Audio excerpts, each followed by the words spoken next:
represent the 3rd District. This is the Zanthia Oliver Show. And before we get started, I would like to give my condolences out to Tyler Brooks, the TY family and friends. And that's all I have to say about that. So moving on, I would like to introduce some special guests here today. I have the Honorable Theo Gregory and Miss Lynn Gregory, and I'm going to have them to discuss their services that they provide for the youth in the city of Wilmington. So with that being said, Mr. Gregory, could you could you tell us the name of your program, and could you tell us how you have been providing services with youth with disability? We have a nonprofit that's called Student Disabilities Advocate, Inc. We represent special needs kids in public education, kids who've been bullied, and kids that are homeless. Mostly it deals with kids with special needs. We advocate for them. We provide consultation to the parents as to what the schools should or should not be doing. And over the last 3 years, we've probably serviced some 160 students doing that. Wow. What obligation should the school be providing for the youth with disabilities that maybe they are lacking? To my wife. Well, in meeting with parents, we find out what their concerns are. And the school has an obligation to find, when they see a student, to know if the student is having trouble in academics or social skills, getting along with other students, or whatever is causing them to not be successful in school. That school has an obligation to find out what's going on with this child, to identify what their needs are, and then to provide them services that address those needs. What is the percentage, would you say, are the minority youth that you service? Oh, that we service, I would say 99.99999% are minority students, both African American and Hispanic students. So if a student get expelled, if they have ADHD, if they get expelled, as a parent, I can give you a call and ask you, could you come take my youth back to school and advocate for me, or that's different? No, same thing. It's very similar. So if a child has committed an infraction in the school or an alleged infraction, the school has to go through a process for a special needs child in order to expel them. And they don't just expel them into no man's land. They have to expel them into an alternative placement, where we come in and we ensure that the alleged infraction warrants some action, and we can challenge that, and we can challenge the process that's being used to cause the student to suffer some consequence for the conduct that he or she engaged in. So it's not automatic. It's this big thing called due process in the law, and it's very specific to students with special needs. And with that being said, how long, when you said due process, does that take 30 days, 25 days? Because to my understanding, some schools are expelling our youth, and we need individuals as yourself and as your wife to step in. And a lot of people don't know about these services, because I had a young lady who told me last year her son was out of school for like 3 months, and they hadn't even sent their paperwork. So are they obligated, or like you said, it's a certain time frame? What paperwork should the school be providing the parents, or should they be contacting them? Why would her child be home for 3 months and no one in the school has made contact? There are two tracks. There's the regular ed student that's not a student with special needs, and that regular ed student, they go through this process for expulsion. I can tell you that, in my opinion, 3 months is too long. Then you have a student with special needs. They should give notice, provide the documentation to the parents, and schedule what is known as a due process hearing. And I believe that should be done within the first 30 to 40 days. I don't recall there being a set rule in the law, but it should be as soon as practical. Let me comment on that also. Sure. With the school districts, in any school, there is a handbook, a student handbook, that's available to all parents, and if they don't have it, they should ask for it. Most of them are online nowadays, but you probably can get a hard copy. in any situation when a student is out of school for any disciplinary action, a parent should always be contacted within 24 hours. Normally, a child shouldn't be home suspended from school the next day without a parent knowing it. They should automatically know.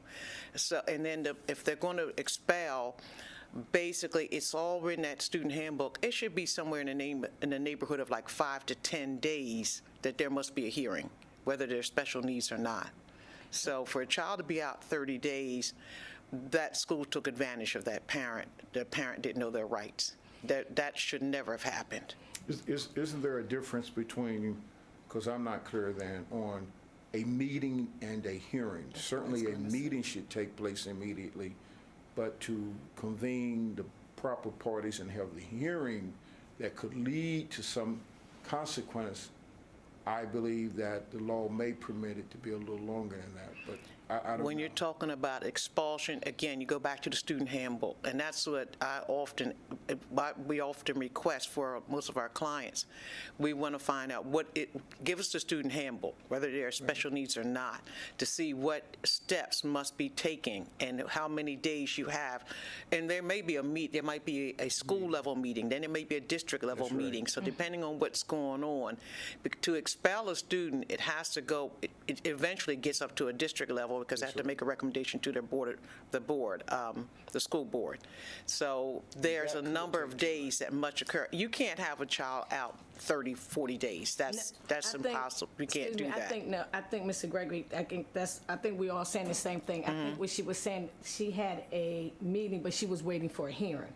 So now that you said it, maybe if someone mentions it, so that's the first thing. When you have your youth that's in trouble, your children, ask for a handbook first. Right. Need a student. Automatically. They should get a handbook when they come in school.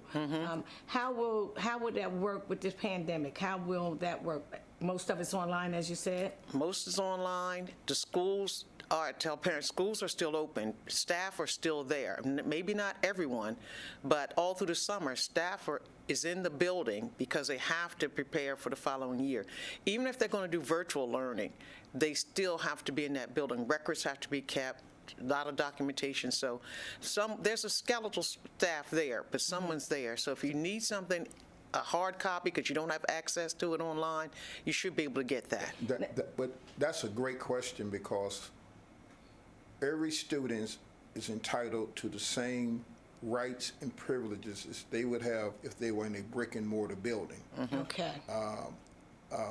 Now, what the federal government tried to do through DeVos, they wanted a waiver for special needs kids so that the schools didn't have to provide the supports and services that are required for that special needs kid, but they didn't get the waiver. So if you have a child over the years that's been special needs, then the school has to provide services, virtual or in person right now. So they do Zoom meetings, they have Zoom classrooms, and you can get one-on-one instruction coupled with your Zoom meeting.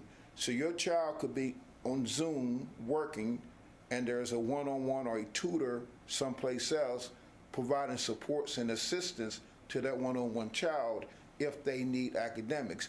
We can't go through all the scenarios, but the bottom line, that child should lose nothing because of this pandemic, and that's what we do. We advocate for them. Even the hearings you just mentioned, they're still having meetings and hearings. Okay. Those meetings and hearings are by Zoom and or telephone conferences. This summer, we probably did about 5 Zoom meetings, and with results favorable to kids and enhancing their IEP because of where they find themselves at this point in time.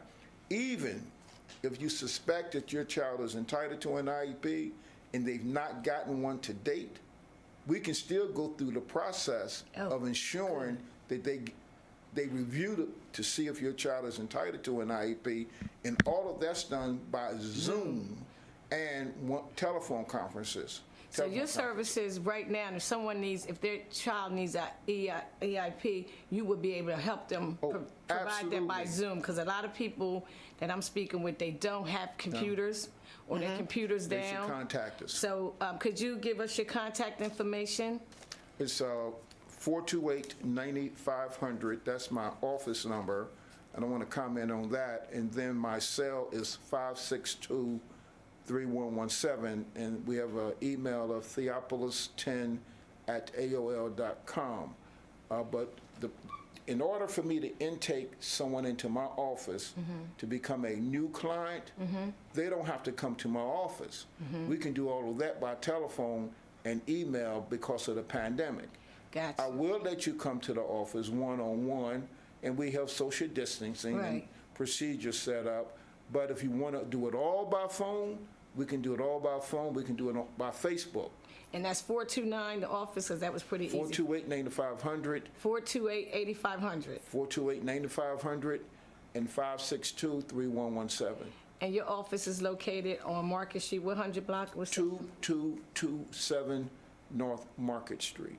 North Market Street, 2227 North Market. But as Honorable Mr. Gregory said, everything is done online. You can give him a telephone call. We're going to put the number at the bottom of the screen. If you have any youth that need some services in the school system right now, and there's quite a bit, so I think this is an excellent service right about now, because everyone's I'm talking to, a lot of parents I'm talking to are confused with some of their youth who have disabilities, and they don't know what direction to go in, so I think this is an excellent service for y'all to contact Mr. Gregory so he can help you at least get your youth enrolled, or Miss Gregory get them enrolled, or do some Zoom meetings, because it's a lot of EIP paper that's not being processed because no one knows how to contact. If you think about it, an IEP, which is a plan for individualized instruction because of academics, behavior, organization, or socialization, if it was put in place pre-pandemic,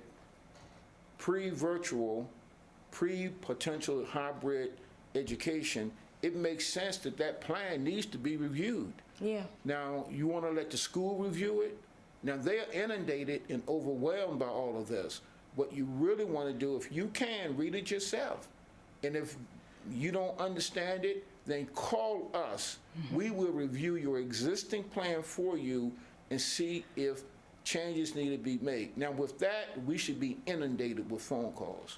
Exactly. Inundated with phone calls because of all these plans. In the state of Delaware, there are some 24,000 Wow. identified special needs kids. That's identified. That's not the ones who are not identified. So as Mr. Gregory stated, y'all need to give him a call. With all this pandemic going on, we have a lot of youth that's sitting home and need some help. A lot of parents don't know how to, maybe can read, but don't understand the language. So his phone should be ringing off the hook, and that's 428-9500. Now, when you call, 428-9500. when you call it, it's going to send you to my cell anyway. 428-9500, and we will be taking a break and come back with more additional information in reference to getting your youth some help with this pandemic going on. Thank you. Good night. Good night.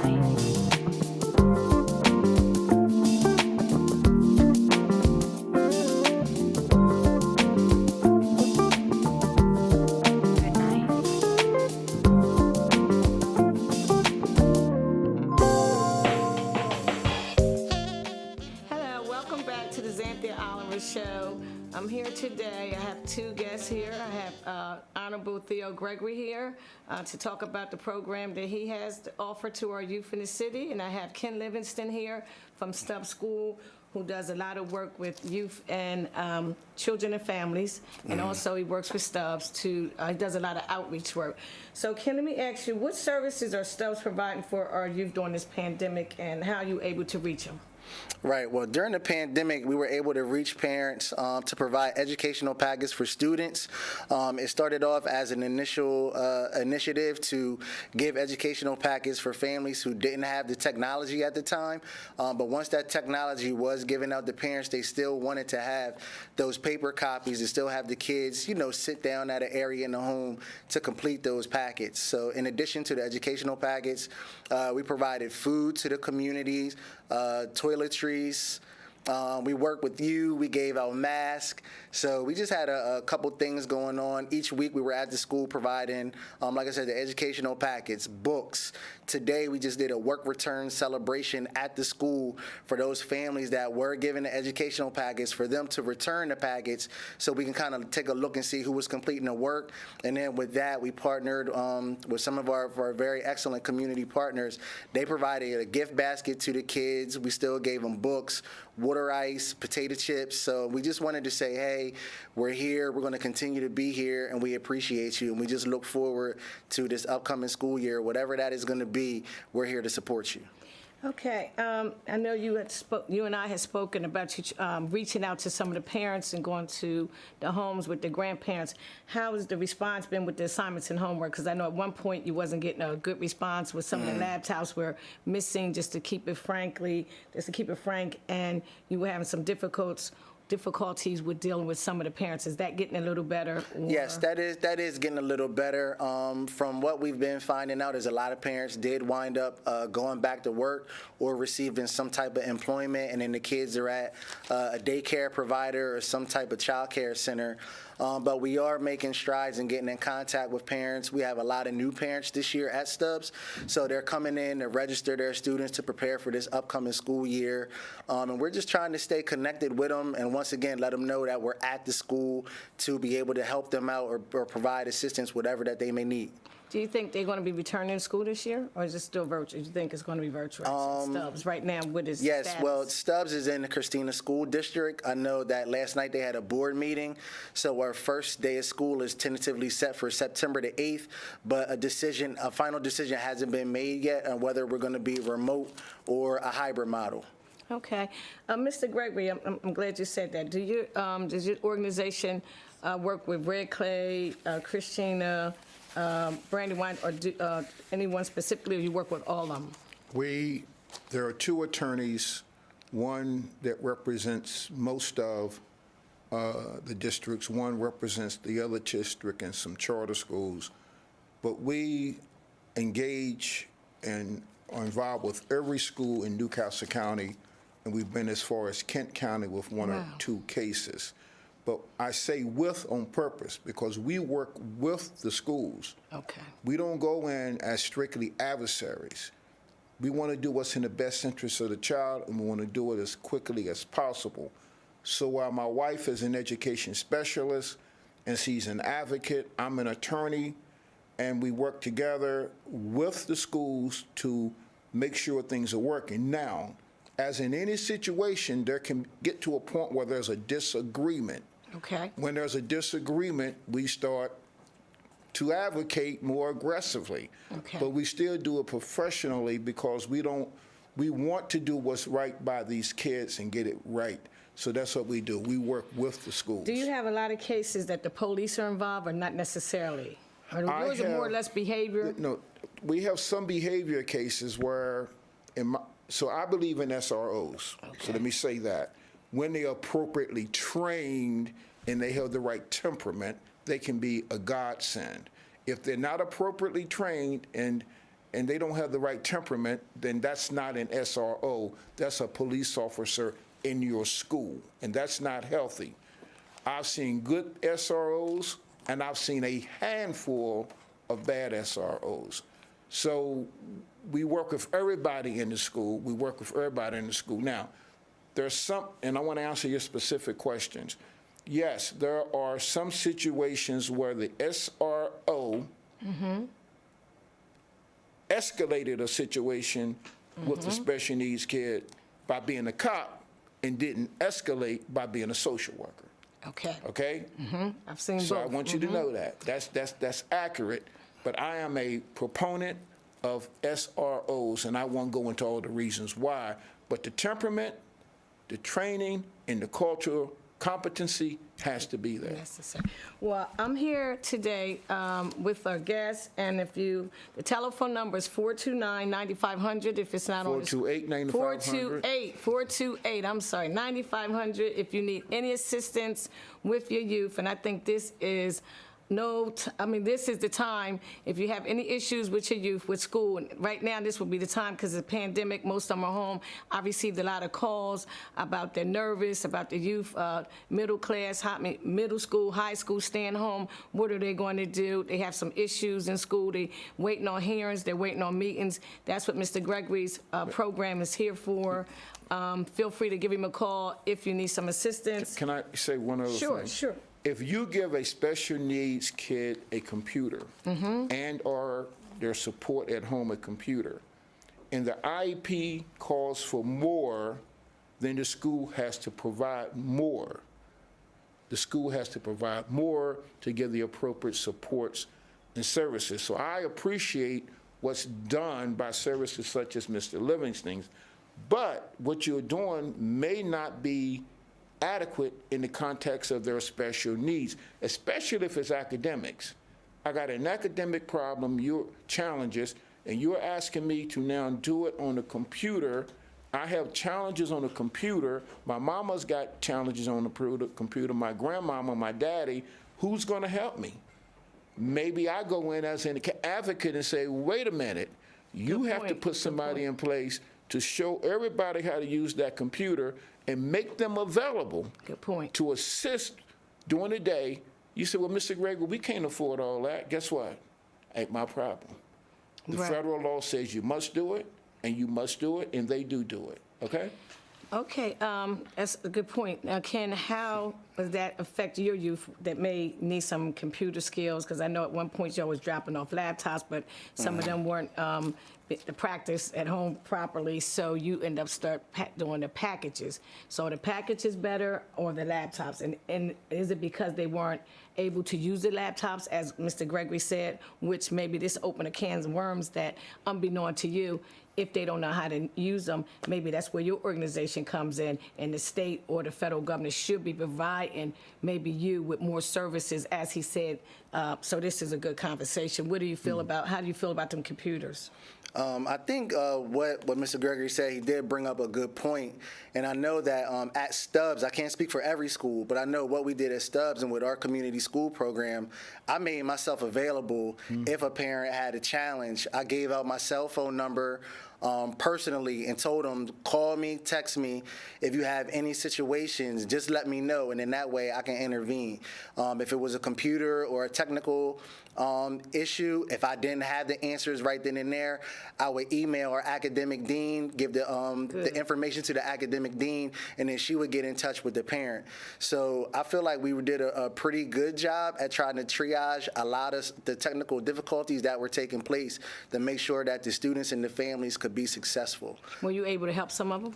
Yes, we were able to help some of them, and like he said, a lot of them weren't familiar with, say, using Zoom and how to get that set up and downloaded to an iPad. So we had to walk them through that process to make sure that they had the Zoom on the iPads that we gave out, and that they were ready for when that class session was taking place on Zoom. Okay. So if it's challenging for the regular ed kid, especially it's challenging for the student with special needs, because what you put me in a universe of having to do what I'm already challenged to do for whatever reason, and now you're telling me to add to that and layer a computer, and I'm like, oh no. So I got 4 grandkids who are of school age, and I don't know we've about had computers. challenges with some of them, some not. One who's just disciplined and want to be a student sits there and just meticulously do it. You go over here, and this one is supposed to be on Zoom, and it's like, really? That's not what you're supposed to be doing. I'm a parent, or I'm a grandparent. My wife helps them more than me. But is it to the point where the school is supposed to provide an individual called a one-on-one to assist them in that process? With and youth it's that have commendable what you're disability. doing. Huh? Yeah. With youth that have disability. Yeah, if they have a disability, that school perhaps should go further. Right. Further. That's what the law says. That's And not they what don't. Theo Gregory says. That's what the law says. Level That's the not playing being field. done if the parents aren't advocating for that. I mean, I'm just thinking to myself, if That's you're correct. a parent, and even if Mr. Livingston has told me he's dropped off some laptops and no one has responded until he really reached out and said, well, I haven't received any homework for the last month, because the parent is not saying that she doesn't know how to use the laptop, but he has went beyond the call of duty. And what you're saying, really, if it's a child with disabilities, the school should be providing that, but some of the parents are not a little afraid to say we need some help, maybe in some instance. They don't know. They And don't let know. me say, and the school tries, and I think the school wants to do right, Okay. but in a normal situation, schools are overwhelmed with this concept of special needs. Well, do So you think we know in need a more pandemic- advocates? We need more outreach? I think back in the day I know my brother had contracts with some schools, and we were able to go in and do some outreach work to ask the parents, what do you need, and we were able to come back. Do you think they need to bring some of that back for us? Well, I believe in youth workers across Yeah, the board, okay. but right now, the reason I'm Because of the here pandemic. is my kind of outreach to let people know What's going what on. we're doing, and I like to get on every television station that I can, Too. and I would like to get on radio stations, and I like to make a personal appeal to every church Okay. to let their congregation know that we are here and what we do. I like to make a personal appeal to every youth center. Likewise, it's challenging to do outreach now because of the pandemic. Pandemic, okay. But we need to get to groups of people And let 'em know. tell them that Student Disabilities Advocate, Inc., a free service. Mm-hmm. We're here to help you. We do the intake consultation by phone. You say, well, Mr. Gregory, how do you sustain this? When we get the student some additional services and fix what's wrong, the school has to pay the fee. Okay. Mr. school Livingston, would pays. you like to say a few words to wrap it up? I'm just thankful that you gave me the opportunity to come on to kind of share a little bit about Stubbs Early Education Center and the community school program. Our community school program is at Stubbs, Bancroft, Bayard, Warner, and Shortledge. So if there's someone out there and you're attending one of those schools I just named, there is a team leader for the community school program. I would suggest just getting in touch or finding out who those individuals are at that school and just build that relationship. And like you said, I think a lot of it has to do with trust as well. Right. Parents need to trust that we have their best interests in mind, and we're here to help them. You know what I mean? And we want to help. And I want the schools to trust that I don't come in with both guns blazing, saying, Okay. got you. I'm coming in, I want to fix it for the child, which is a Okay. different mindset and an appropriate mindset, because I'm not going to war. Right. That's All not I what you're want to there do for. is fix Right. this. But we do get to a point sometimes where you disagree and I disagree, and we smile at one another because I'm dealing with the lawyers, and everybody say you do what you got to do.